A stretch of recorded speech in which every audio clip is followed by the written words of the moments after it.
Hello and welcome to episode 8 of Lunch and Crunch, as Danielle wonders what the hell's going on behind her. Oh no, I lost your audio. What is happening? I muted There you go. myself There you go. accidentally. That's why. That's why. um, today we are going to talk about playtesting. Playtesting, what it is, how you do it well, how you do it badly. But before we get into all of that, we must ask, as always, the most important question, which is, what are you having for lunch?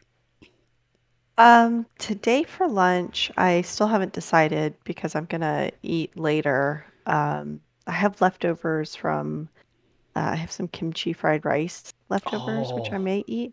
oh, that sounds good. Yeah, it's very good. I had it for dinner last night, and I'm contemplating having it for lunch today. I haven't decided yet. And then my tea today is the D&T's Tavern Brawl, which was the Nice.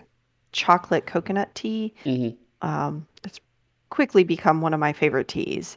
It's just not too sweet, but also the like kind of coconut like nutty flavors in it are really it's just really pleasant and very good on like for an afternoon tea. Mm-hmm. So, Not something too strong in the morning, but not too sleepy time. right, exactly.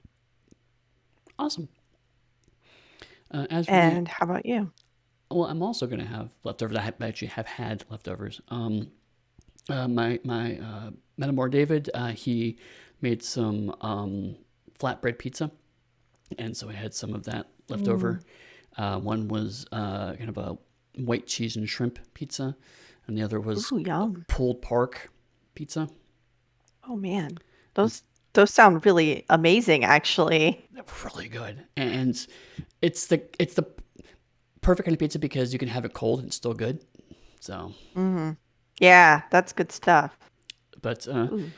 I must confess, I've broken with tradition today. I do not have tea. I What are actually you have. drinking? There's a local restaurant called Poco Loco, and they have a drink. They have a cold brew, which actually I don't like cold brew, and I love this.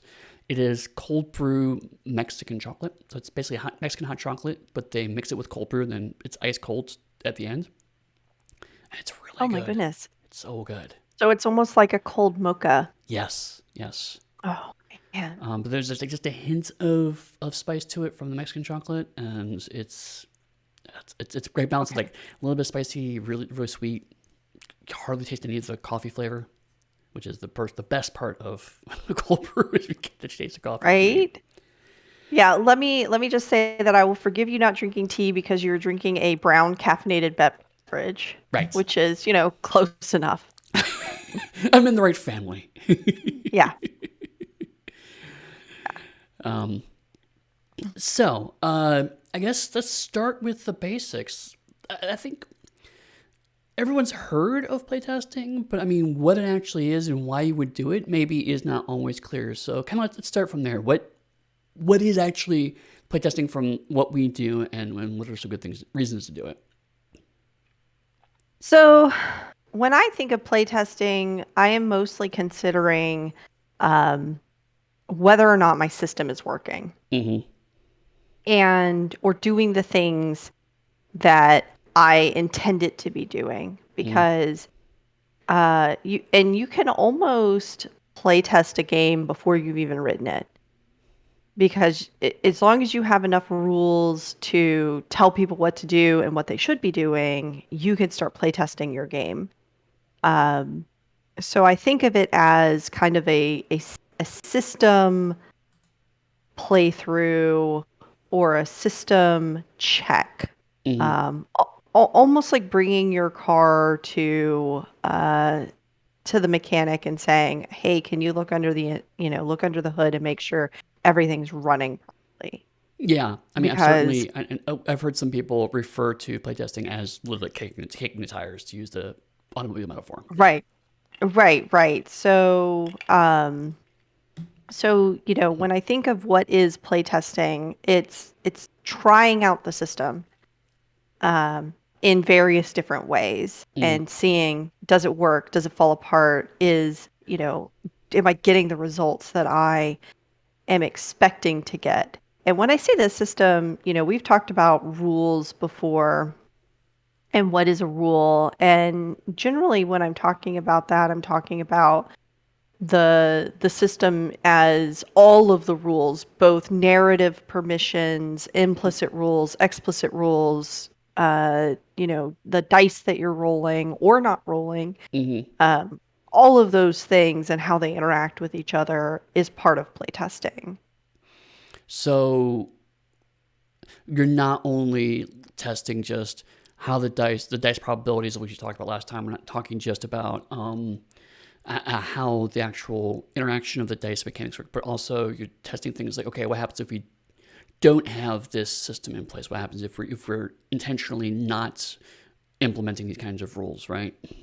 Right. Yeah. So, you can test parts of the system separately to see if they work independently, how closely tied things are together, whether or not you need Mm-hmm. different parts. Um, if I were relating this specifically to story path, which we often do, when I think about playtesting story path or parts of story path, the main mechanic is roll some dice, add some enhancement, overcome a difficulty, apply successes to stunts. Right. And the everything else around that is a subsystem, and I could make sure that the dice mechanics work on that first part of it without looking at any of the subsystems. Mm-hmm. But if I want to playtest combat, I have to think about health, I have to think about conditions, Mm-hmm. I have to think about complications, I have to think about injury complications, I have to think about all of that to be able to playtest combat. I can't do combat without those things, Mm-hmm. and make sure it works as a whole. But I don't need to think about attitude and atmosphere and bonds when doing combat because those don't really play into the combat system. Right. But if you wanted to test, like, say, the social dynamism system, it's the Right. how do I convince people to be my friend or whatnot, then you do need to worry about bonds and attitudes, but you don't necessarily need to have health and the like. Right. I don't even need to worry about that as a mechanic, right? So that's how you know that those are sub mechanics because they are independent of each other in different aspects of the game. While they're vital to that aspect of the game, they're not vital to the game as a whole. And that's also a good way when playtesting to figure out what's a subsystem and what's not a subsystem. Because when you write a game, you don't always write the game like, here's the base engine, and then here's a subsystem, and here's a Mm-hmm. subsystem, and here's a subsystem. Usually you write, here's how everything is going to work. Right. And sussing out whether or not something is a subsystem or part of the core gameplay isn't always clear cut. Okay. So playtesting can also help you know what your system, like what's most vital to your system and what you can remove from your system without breaking it. Right. Help you to kind of refine it and boil it down. Because I think I've talked about it before on here, but one of the things I noticed that more inexperienced designers tend to do is that when they see a problem with the rules, they scaffold it with additional rules. Right. And so playtesting is a good way of saying, okay, are these additional rules genuinely helping, or are they just adding more complexity without actually resolving the problem or introducing new problems? Right. Yeah, absolutely. Because sometimes, yeah, somebody, especially, and they may be doing it through playtesting and not realizing what they're doing. Mm-hmm. They may have feedback from somebody that says, like, oh, this doesn't work, or this didn't do what I thought it would do. And they're like, oh, how do I fix it? And the answer is add another rule that Mm-hmm. explains it instead of figuring out what the core problem is and fixing that. Right. And that can cause a lot of problems, or I say cause a lot of problems, but it can bloat your game. Mm-hmm. You can end up with rules upon rules, many of which don't really have a lot of purpose. Yeah. Again, to kind of go to Story Path, for example, one of the in the storytelling versions before Story Path, when it was okay, we want to show how more power increased. Well, then we just throw more dice at the problem, and that introduced a new problem, which became dice became unwieldy, still became very swingy, and so rather than add even more rules to how Story Path solve the problem, is let's take those extra dice away and just give people direct successes. Right. Like you said, so that's by adding enhancement, it actually resolves the problem by removing a rule. Right. So so those are all good reasons to playtest. One other reason is also if you have a core idea for what the game should be, what you envision the game to be, it's helpful to playtest the game to see if it's actually allowing players to do the things you imagine them to do. So, Right. for example, I would argue that early Exalted First Edition, especially a little bit of Second Edition, wasn't quite as epic as the game promised. And then it took later refinements to really hone in that strong, epic anime feel. Right. So being able to play test and being able to make sure that in this game, as a player, you should be able to do X. Okay, well, can they actually do X? Can they do X on a reasonable basis? Does X feel accurate to the game? Is it complicated to do X? Is it easy to do X? Either of Right. those are good answers, but you have to make sure you have the right answer. Right, exactly. And so I do think of playtesting as this kind of a very vital step of game design of you can't just make a system and then not test it out. I mean, you can, and it may turn out just fine. But the the lessons I've learned from having made systems that got a little bit of play and a little bit of play testing, but not maybe as much as, there's only so much play testing you can do before you're just like, I've tested this and other people have tested this and I've gotten feedback and have implemented it. And now I just have to release this. But Sure. then, when I look back at, say, things like Chronicles of Darkness, where, Chronicles of Darkness got released and I'm sure it was play tested, but then it got played for 10 years. Right. And then at the end of that 10 years, we were able to look at the system and say, oh man, here are ways that I can absolutely improve it after 10 years of play and learning lessons using the system over and over and over again.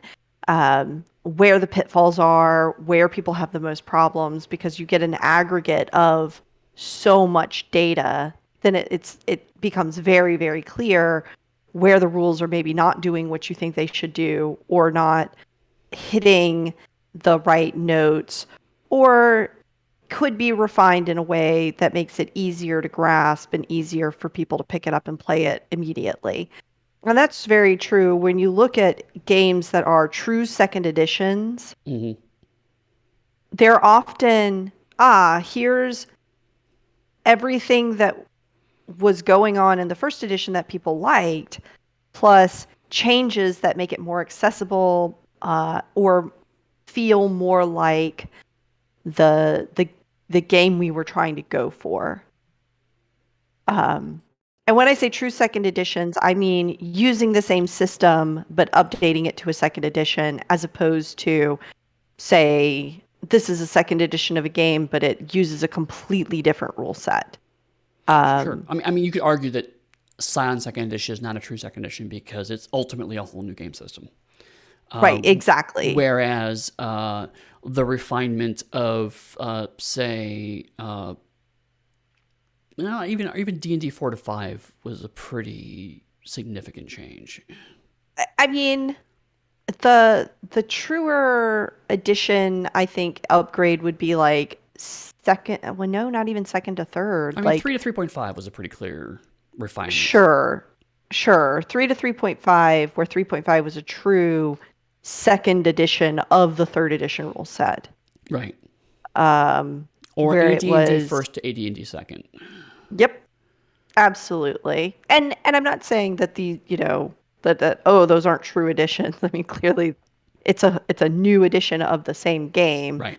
even if the rule set is different. So Cyan is still a second edition. It's just not a rule set second edition. Right. But the game itself, it's still a second edition of the game. So I think, when I talk about a true second edition, I mean of the rule set itself as opposed to the game as a whole. Right. I have a lot of examples of games that just went, okay, here's a spiritual successor to my previous game in this second edition, but it's just a completely different feel to the game, and the dice work differently and the rules work differently. And, 7th Sea did that. Yeah. D&D has done that with almost every edition. We did that with the Scion Trinity Continuum. Uh, so, Yeah. even V5, Vampire 5th Edition, is a spiritual successor. Yeah. It's just a new design that's building off what's been learned to it rather than refining the existing design. Right. You're not making improvements to your existing car. You're building a whole new car from which you've learned about what's wrong with the previous car. Right. Right. It's a similar car, but it's completely different. Yeah. And you touched on something a little bit earlier. You mentioned that you thought that this Chronicles Artists playtested, but then we learned a lot from 10 years of gameplay. And that kind of touches on another point, which is that playtesting is not it's not a codified thing. You do exactly this in playtesting. There's lots of different kinds of playtesting, different ways to playtest. And so maybe that's a good place to kind of move to our next topic is how do you do this? I mean, because it's not just sitting down and running it for people is certainly one way, but it's not the only way to playtest. Yeah. When we talk about playtesting, that's the thing that jumps to everybody's mind, right? Is I sit down at a table with a group of people and I run the game for them. And that's certainly the most common playtest style. But I think there's other ways to run the game and playtest it. And I think it's almost tiered because, in my opinion, the very first thing you do before you ever run the game for other people is kind of run the game for yourself. Right. You run some numbers, you do some test rolls with dice, you maybe run some statistical analysis if you're that kind of person, like me. Right. I was about to say no names, but Danielle. Yeah. But you do some basic stuff where you run the game for yourself. You consider, you read it out loud to yourself, and you consider, okay, is this working the way I think it should work? And then you bring, once you have that very basic, I have kicked this thing around. I'm pretty sure the rules work. I think they're solid. I've run some numbers. Things should be working the way we think they should work. And now we run the game for other people. And I am the designer, and I run the game for other people. And I get their feedback. And that's a great way to play test. Another great way to play test is to actually have somebody else who's never seen the game before run the game for you. So you can see how somebody will interact with the game out in the wild, because it's not you running the game now. It's the way the game is intended. Somebody you've never met before will pick a game up off the bookshelf or off a drive-through RPG, and they're going to read it and they're going to run it. And you're not going to be there to tell them how to do that. Right. And so seeing how somebody does that and interacts with it is a great way to play test your game, because that helps a more nuanced, have you explain the rules in a way that people are getting the same experience you're expecting them to get, without you being involved in creating that experience. Because one of the things we forget is that playtesting and running a game, almost all games are about the experience of the game. Right. and the fun you have while you're experiencing the game. And different people running a game will create different experiences. Mm-hmm. And so you want to try to universalize the experience of your game as much as possible. Now, it's always going to be different in different people's hands, Right. but if it's a horror game, it should feel like a horror game every time somebody picks it up and plays it. Mm-hmm. And if half the time it feels like a horror game and the other time, half the time it feels like a comedy game Mm-hmm. that's making fun of horror games, then you need to figure out how to bridge that gap. Right. Um, and some of that is system dependent, but not all of it. So to follow up on your example, um, story path and storytelling are not the same system, but they're certainly akin. They're relatively close to each other in Yeah. design. Yeah. But how those mechanics are implemented and the way they're presented can change the tone. So that's why Vampire the Masquerade can feel different from They Came from Beyond the Grave, even though they're both horror games and using moderately similar systems. Beyond the Grave consistently feels like a parody of horror films because of the way it's presented, the way that they move the powers around approaches. Cyclops Cave is actually a really good example because the fact that it uses magic spells as cinematics, it's like, okay, this isn't about any kind of balancing or consistent magical system. It's about what were the special effects budgets available, and just that design decision helps to reinforce the comedy of this is a fantasy film and a comedy about fantasy films, not D&D. Right. Right. And I think that that's important, an important part of the design is making sure, like, I think comedy, we could Hmm. bring Matthew on here because he's now done, Four several of them, yeah. comedy games. Um, but I think comedy is a much harder note to hit with a game than horror or even just straight up fantasy or, mystery or intrigue or things like that. Because I can write something horrific, right? I can write body horror into a game. I can write something horrific into a game. I can write people's fears into a game. And I can create a visceral experience when somebody's reading the rule book and they know immediately, oh, like, oh, this power that you've got is so awful and it's gonna be so gross whenever you use it. Mm-hmm. But comedy is harder because while I can write rules or write, prose that makes you laugh, I can't tell you how to be funny. Right. Mm-hmm. I can't write you being funny for your friends. All I can do is give you tools to be funny, um, and hope that the tools that I've provided you create laughs at your table. Right. And Um, well, I think that's a good point where we talk about experiential playtesting. This isn't necessarily about the rules, but like, is what you've presented encouraging people to at least try to be funny?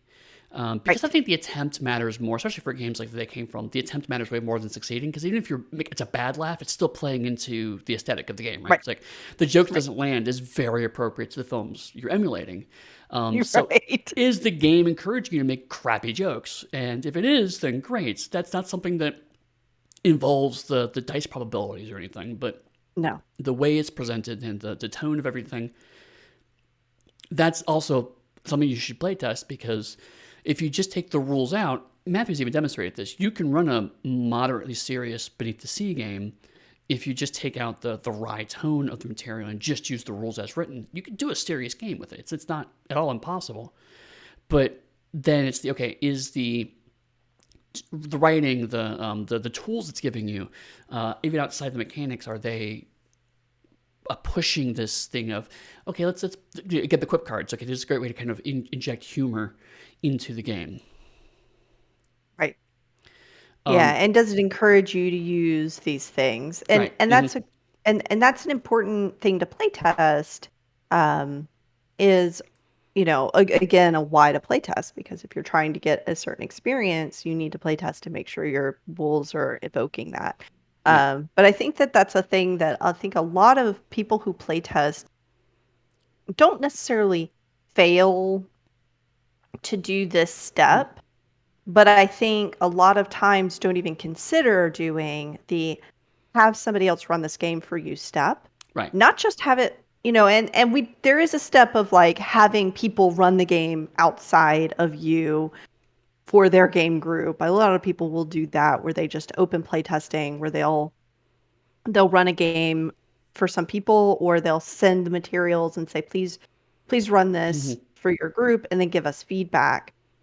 But you're not at the table when that happens, and so the feedback you're getting is a little a little complex to parse. But if you're there at the table, you don't even need the feedback from other people Right. because you're getting the feedback immediately by Hmm. seeing how people interact with the game. So I think, if there's ever a thing that I would encourage for playtesting that I don't think gets done enough, it's hand your system to someone else and ask them to run the game for you. Yeah, I know. One of the moments that was accidentally very insightful was when I was still the Kickstarter had about to start for Pugmire. Yes, because it was the Gen Con we were promoting the Kickstarter, and so we had one of our demo teams running playtests of Pugmire at the show, and I happened to have some time free, and so I actually sat at the table and watched the group play Pugmire. It was coincidentally a table that Matthew Dawkins was at. It's one of the first times they sit down and talk to each other. But I got to watch a game of it being run. And the whole time, they're like, if you have any thoughts or questions, like, no, I specifically do not want to contribute to this. I want to just watch because this will be great feedback. And so not only do you have that, like you said, having someone else parse your material back to you, but I was in the unique position of being able to actually watch everyone's reactions. I didn't have to focus on my character. I wasn't distracted by those. I was just looking at how the table was playing out. And that gave me a lot of great feedback. But I've also certainly had a couple times, again, not near as often as I would like, where I'm just a player and I'm going, okay, what do I need to look at my sheet? Oh, it'd be really helpful if this was on the sheet, or it would be really helpful if this was explained, because I realized that that's not Right. something that, or people asking questions as they're playing the game. And if you're the player, you could say, oh, well, that's actually supposed to be this. It's like, okay, well, maybe that should be clearer because they're asking that question. Right. Right, yeah. And so I think the how do you play test is, you know, it's a good question, and it leads us into, I think, what would be our next topic, which is the kinds of playtesting that you can Yeah, do. right. We've touched Um, we touched on some of them, but I can kind of run through the ones that I can think of, and then we can either dig into those or see if there's any others that maybe we're not thinking of. right, But you mentioned the stress testing, which is the right, kind of is this working? Let's do the math. Are people hitting consistently enough? Are characters dying at a certain rate? Are they progressing at a certain rate? Do all those numbers line up? Uh, there's, well, I guess we can call alpha testing, which is the kind of default. I, as a designer, running a game for people who are not the designer to get their feedback from a GM perspective, for lack of a better term. hmm And then there's, I guess, beta testing, which is what you're talking about. You give it to somebody else, and usually they go off and run a test, and feedback comes back. But like I said, sometimes you're sitting at the table for that, or you're able to observe it. But no matter what, it's some form of someone who is not you is then taking your manuscript and trying to apply it. Then there's open testing, which is rather than asking, can you specifically run this, is you just put the material out there and anybody who's interested can read through, give comments, and or also test it at their table. This is generally what we do for our kind of errata phases, which is okay, we think this is pretty solid in terms of how the game is presented, so we're not looking to make major changes, but rather, are there points we can clarify? Are there points that are just incorrect? Is there a rule missing here? There are some right, refinements of these, like one that I've not seen often, but there's a project I'm working on, I'm under NDA about, but that we're actually implementing a version of this now, which is in software called A/B playtesting, where basically you have two possible designs that you could make. I'm not sure which one's better. And so you actually give one design to one half of your group, one design to the other half of the group. Don't tell the other side that the other design exists, and see what the feedback is, if that differs or changes. If one group's consistently finding it more difficult and the group finds it very fun, okay, well, obviously then the second group is the design you want to go with. Or if you're getting consistently good feedback from both sides, but one is closer to your ultimate design goals, you can kind of then go in that direction. Right. There's also round robin playtesting, which we didn't talk about before, where the same group of people, each person takes turns trying to run and parse the game. Right. I haven't seen this done very often. Usually it's more for board games and card games. Right. But generally the idea of is one person is quote unquote responsible for interpreting the rules, and then as that changes, you get better and better because you have one time where you're responsible for rules, other times you're just playing, and so everyone gets to rotate those expectations and kind of cycle through them. But again, just because of the time constraints of running a tabletop game, I don't see that often in TTRPGs. Yeah. Are there any other ones Yeah. you could think of, or any thoughts on those? No, I hadn't thought of using round robin playtesting specifically for tabletop RPGs rather than, like you said, I've heard of it for board games or card Mm, games. But I could see doing a round robin where, you run a short session and then the next time you run a short session, another person who played in the original session is now the GM. right. And you do that, maybe, you play for an hour and then the next person is the GM and you do that for, 4 hours, right? Mm, Whatever. There's four people. Each person runs a game for three other people in a round robin. And clearly by the end of that, you'll know the rules very well, right. right? So the last person running it will probably have way better feedback about what works and what doesn't than the first person running it, who might have been the most confused or the most uh, burdensome. But I think having feedback from all four of those would be like really useful because it's like how many times do you have to play the game to really understand it? How often, is this still an issue? Uh, was there a house rule that was created at the very beginning that everybody just kept using, Right. Yeah. Does that need to be official right? rule? Does this need to be an official rule? So I think actually like something that I may try the next time I'm playtesting a game. Mm-hmm.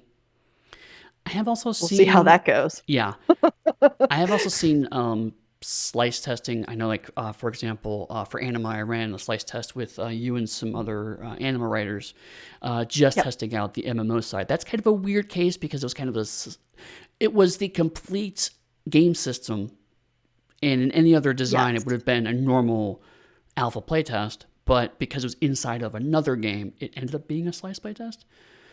Yeah, but it was the part of the that is interesting because it is a game within a game that has its own rule set Right. where the shell game or the outside game has mostly already been play tested, Mm-hmm. sans, whatever new things get added, to the anima side of Trinity. Right. But but the internal game was the thing that was brand new and a new system and needed playtesting. Mm-hmm. So it is a slice of the game, but it is also a whole new design. Right. I think more traditional slice testing is usually combat, right? It's we're just going to run through a bunch Right, of combat encounters. right. Or yeah, or oh, we're gonna do social encounters or something like that. Yeah. Mm-hmm. I've also seen just session zero testing. Let's get Yes. together, make characters, talk about character creation, and then stop there and Yep. just talk about that specifically. Because that's one thing that a lot of designers, even players, forget is that character creation is still play, and it is still a Oh set yeah. of rules that need to be followed, and therefore should be tested just as much as any other part of the game. Yeah. I've actually done quite a bit of session zero testing on a game that I'm working on because it is the most unique aspect of the game. Okay. And so I have been testing the session 0 because it's make up a world and it informs how the game will play through the rest of like everything else. Mm-hmm. Um, and I've learned that when I don't have any structure, people make funny worlds. Right. That's just end of story. They want to introduce comedy when there's no structure. Mm-hmm. I mean, that's gamers in general, right? Yeah. I like it's something I kind of knew in the back of my head, but not until I saw it happen a whole bunch that I was like, oh, well, without any structure, people cannot be serious. Mm-hmm. And if I want this to be a serious game, I will need to give them structure, Right. uh, which is important. It was good to know. Yeah, I mean, again, that's just straight up testing, right? It's these rules do not work as intended. I have to introduce, refine, or revise the rules, or introduce new rules to get to the play experience I'm looking for. Right. Exactly. Um, Oh, so, I was just going to quickly oh, go mention, ahead. just in chat, I was just going to mention because I like this.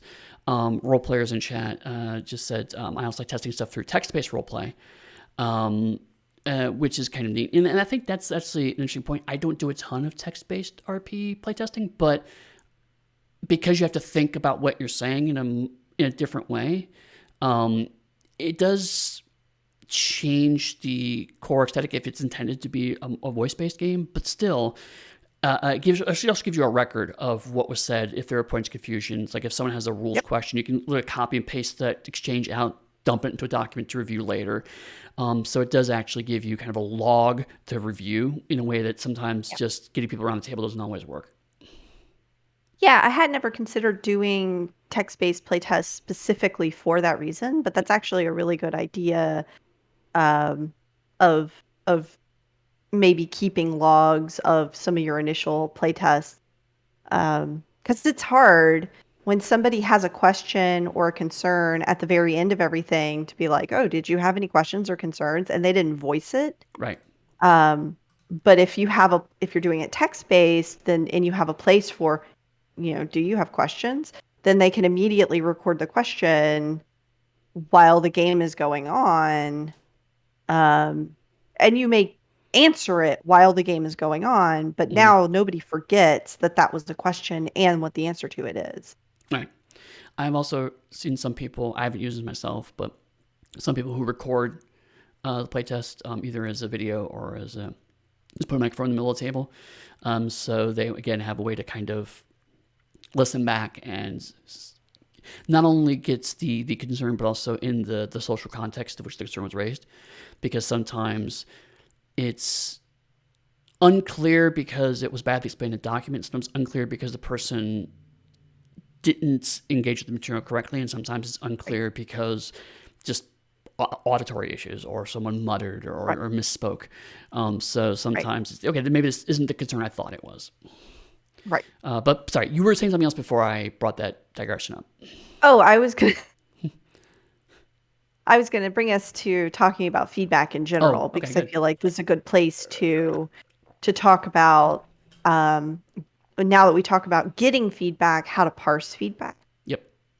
And I think the first thing to talk about is what is what is feedback and what's useful and what's not useful. Mm-hmm. Um, and then we can talk about how to get good feedback versus, but I think um, good feedback or just feedback in general is anything that you get in response from your game from the people who are playing it, running it. Mm-hmm. So uh, their, their initial reactions, any questions they may have, any confusion that occurs, all of that is feedback. Right. And sometimes, especially if you're running a playtest, there's a lot of feedback coming in and parsing, well, people seem to have fun with it.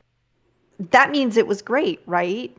Oh, Right. but, did they have questions? Oh, they had questions, but I was able to answer them. Okay, well, is it because they were in the rules and they didn't read it properly? Or does that need to be codified in the rules?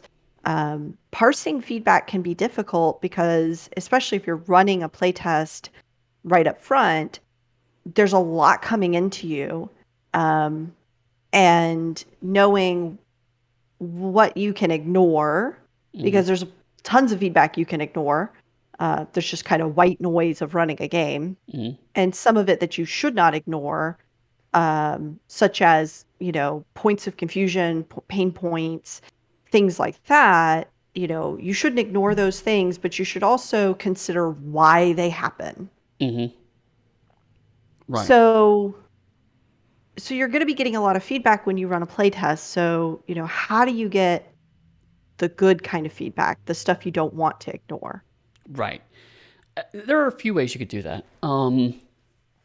The first is being very specific in your questions. When I do beta playtesting with people that I'm not going to be observing the table, I try to give them a list of questions I actually want answered. And Mhm. over time, I have learned that this can't be too many questions. If you give them like 50 questions to answer, you're not going to get them all answered. People just No. they're basically volunteering a time. So I try to keep it to effectively a 5-minute survey. So about 10 Right. questions. And usually the two of those questions are going to be, is there anything else that you really felt needed to be fixed? And is there anything else that you really enjoyed and wished was kept the same? Those are traditional questions, but they're also specifically at the ends. And the other ones are just questions as specific about the game. And it needs to be really focused. I mean, I'm not just talking like, what did you think of combat? That's not focused. I'm talking about things like, did you feel that combat was deadly or did you feel combat was easy? How long did it take you on average to roll dice and understand the results of your dice rolls? These kinds of very specific questions, and make sure that these are questions that you genuinely need answers to. Once in a while, I have run playtests where I just don't have any specific questions, and I'm just kind of casting around to see if there's anything I missed. But I've always been disappointed by that. So it's the at that stage, if I need additional feedback, it's because there's something I need answered. The other is you have to train people to give good feedback because something that we talked about off mic is that playtest feedback is ultimately criticism, and a lot of people do not know how to do criticism well, and introduce into evidence the internet. But uh, even like reviews, looking at reviews of games, there are good reviews and there are bad reviews. And the good reviews are the ones that strive to be objective and presents actionable options. And this is the same with good feedback. So if someone says something along the lines of, I didn't like this, and that's pretty much the end of their sentence, that's not really useful. Saying, this isn't my kind of game, however, I can see why some people might like this, but it would be better if it was that we're getting closer. And then gold standard feedback is you don't have any of that stuff, and it's like, I found this to be confusing, and therefore it would be clearer if it said this instead of that, or if this particular question was addressed more directly. Something that you Right. could actually, Yeah. if you could turn that into a checklist on your things to do, that is the best feedback.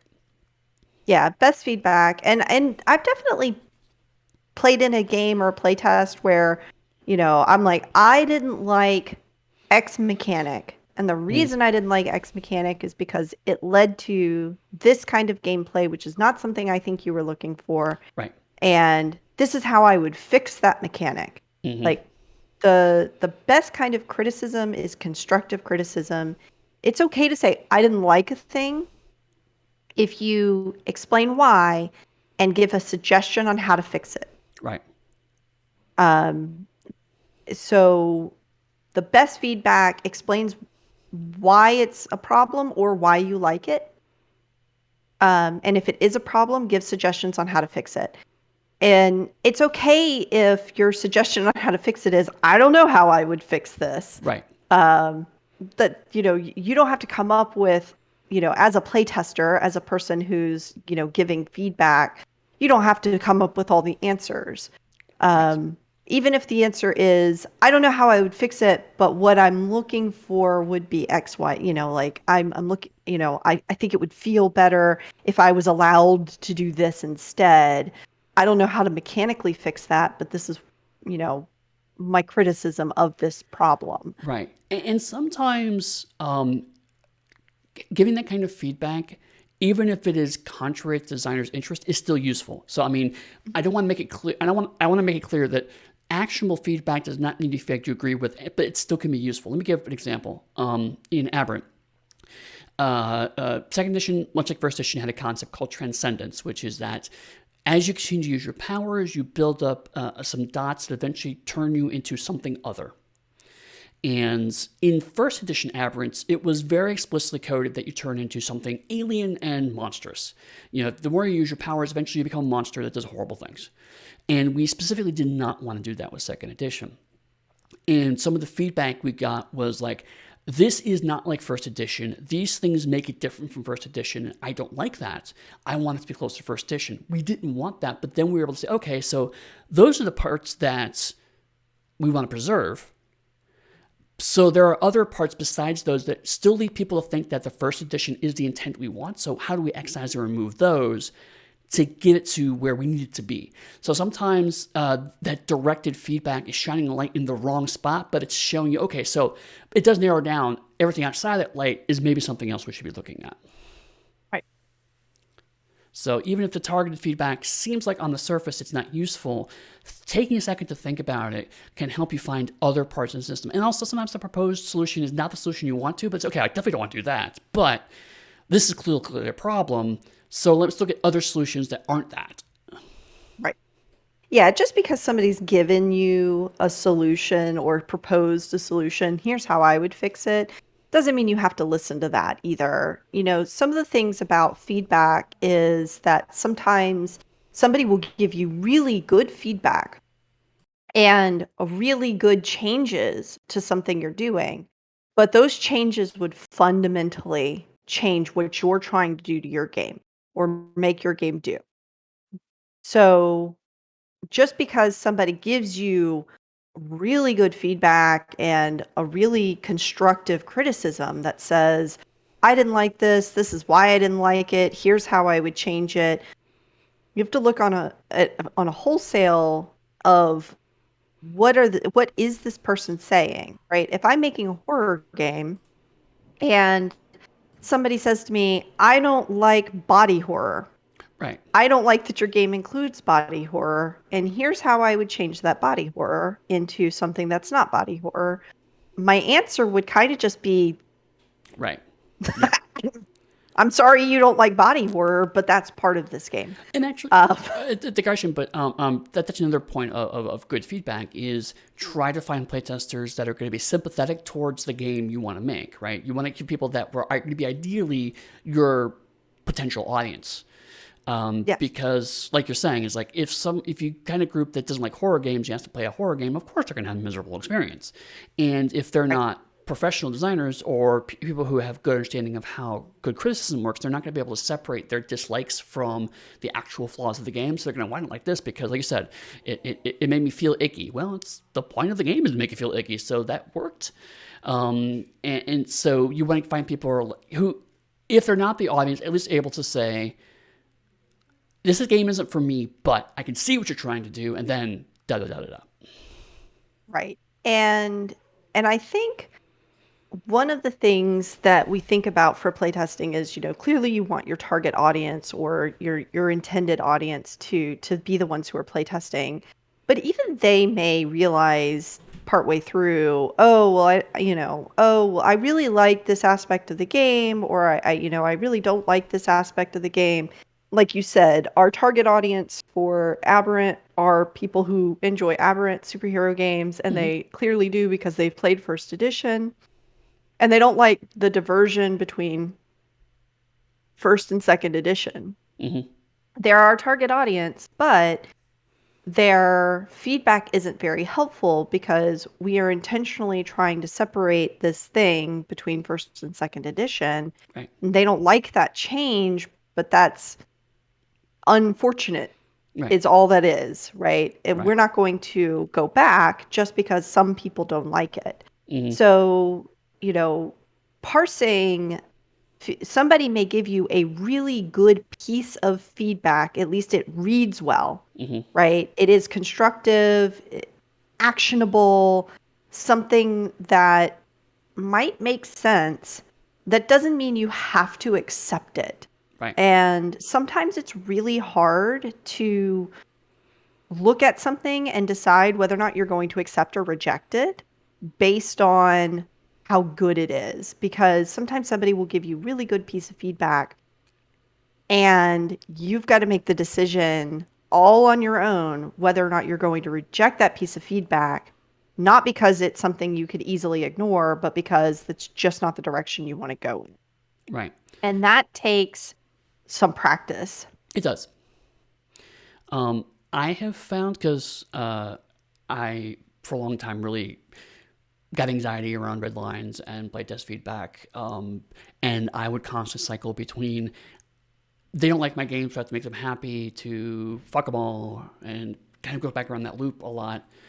And so for me, what I've found is that if a piece of feedback comes in, it usually falls into three rough categories, which is, oh, obviously, duh, I should have done that. That's Right. one subcategory, which is that's a great idea, I'm doing that. Another category, Yeah. which is I'm obviously not doing that, that's just objectively wrong, and put it over here. The middle category is where it gets interesting. And so I try to approach each piece of feedback of like, is this genuinely going to add something? And if my gut says no, I can't say no to it until I have a reason. And the reason can't just Right. be I don't like it. Because coming up with the reason has helped me to, in some ways, solidify what my game is about. And it helps me in the long term make sure the rest of the decisions of the game click. So for Pugmire, for example, I got some very interesting feedback for Pugmire. But one of them was basically, I wish Pugmire was not based in D&D, effectively, is what the feedback was, which is not actionable. But then they went into the Yeah. reasons why this other system they proposed was better. And it allowed me, I didn't have to give the answer back to the playtesters, but for myself, I was like, so why am I not using this other system? Well, because I use D&D for, I was able to list off like 5 or 6 reasons as to why. And so I could then apply those reasons to other parts of the game and go, okay, is this part of the game mapping to one of these reasons? If not, then maybe that part of the game shouldn't exist. Because this was the reasons I gave in my head for why I made this decision for this system. So they should be holding up those ideals.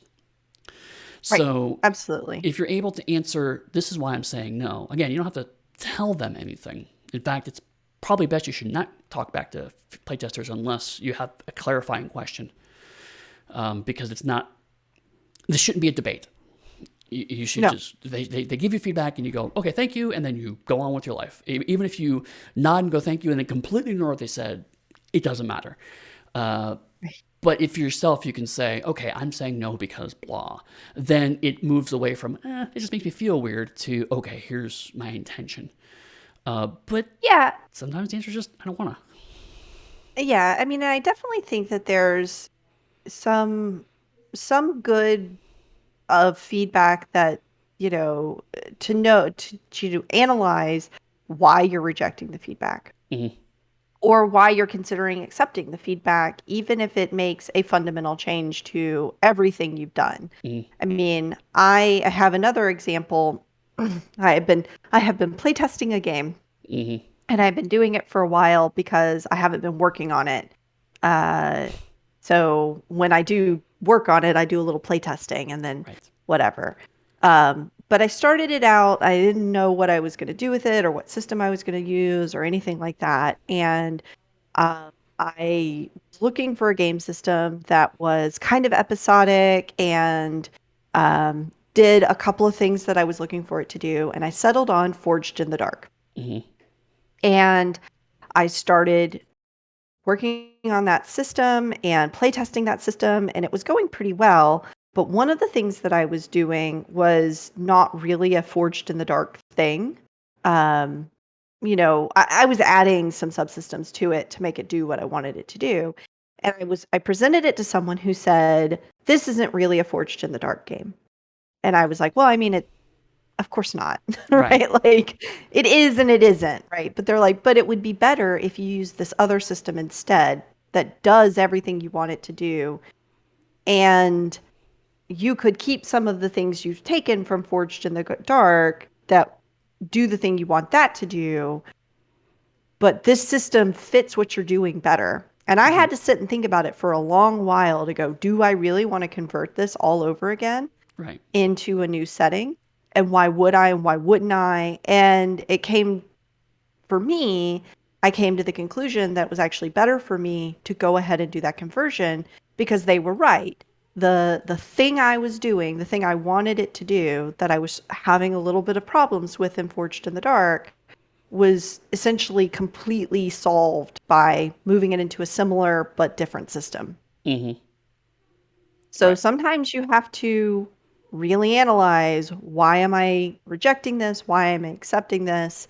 And what value does this change, especially if it's a really big change, what value does it bring to what I'm doing? And does this make my game better? And Absolutely. those are sometimes hard questions Oh and yeah. require a lot of self-reflection that, we as humans aren't very good at. We have about 4 minutes left, so I just want to quickly remind people, if you have questions, feel free to drop them in the chat. We'll try to get to them as we wrap up. But your comments reminded me that some of the best advice I got for red lines specifically, and edits in general, was taking a look at something and spending 24 hours just feeling your feelings.